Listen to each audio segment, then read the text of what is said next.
Hi there, this is Mark Idelman, speech-language pathologist, and welcome to the teaching of talking. This particular video is about clear speech.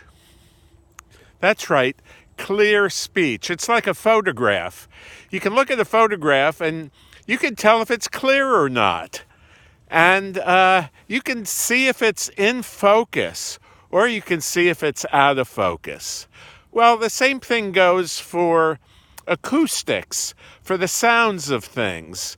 And, we've been talking a lot about people who lose their ability to speak, and they lose their ability to speak and recall words and string words together. That's an aphasia.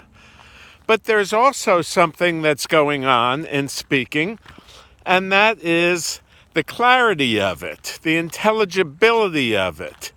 So as I just gave you in that example, speech can be like a photograph, okay? It can be very clear, kind of like this image right now. It's kind of clear right now. And, there's an art to helping people speak better, just like there's an art to photography and making really attractive images. And just like there is a clarity on a beautiful day when you're out walking around and you look at the trees behind you and you look at the sunshine and you look at the sky and you go, man, am I glad to be alive? Well, clarity is really, really important. And it's also important in speaking. And a good speech pathologist now not only can work on helping you recall, helping you construct phrases or sentences, but another very important aspect of it is the clarity of speaking, or whether or not speech is clear or not. And that will depend on articulation. Now, if you're watching my mouth right now, you'll notice that I'm articulating. That means I'm producing clear speaking. And that's what a good speech pathologist does. He or she also works on clear speaking. And clear speaking is, I believe, a really important aspect of the ability to utter speech or the ability to talk. It must be clear because quite often it's not clear. And I'm sure many of you know, and you've been on the phone before, and you've probably talked with people, and their speech wasn't very clear, and you had to ask them to repeat what they said over and over again. Well, that happens also in aphasia. Even if a person has the ability to speak, but they could have a motor speech difficulty like a dysarthria, slurred speech, or an apraxia, which means that speech isn't produced accurately. The tongue does not always go to the particular places where it should go. So if it's off target, or if a person attempts to speak too fast, then the speech will distort. Now, I want to make sure that I inform you, especially if you're new to the subject of aphasia, that clarity of speaking is also a very important part of speech and speech therapy. And a lot of times, sometimes we have to work on the words first.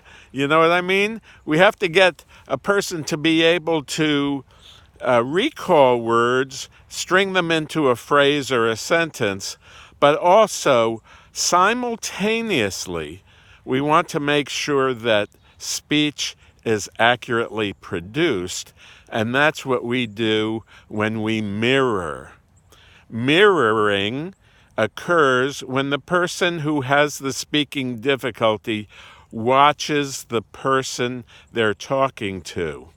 Now, that's why when you're speaking to a person who's got difficulty with the clarity or how clear speech is, or if we talk to someone who has trouble recalling the words, we have to speak very slowly and we have to give them the model, you see.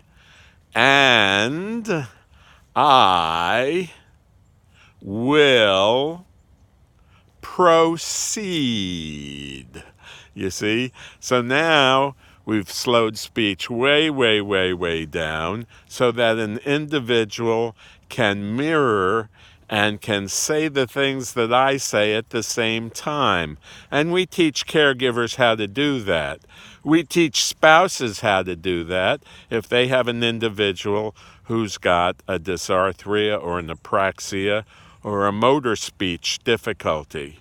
So speech therapy is a lot more than just trying to recall words and string phrases and sentences. It's also about making the message clear. And we address that when we teach caregivers and when we teach speech pathologists about therapy for those with aphasia. Because people with aphasia have difficulty recalling often, and they also have difficulty with clear speech. So it's something we have to address, and both are very, very important.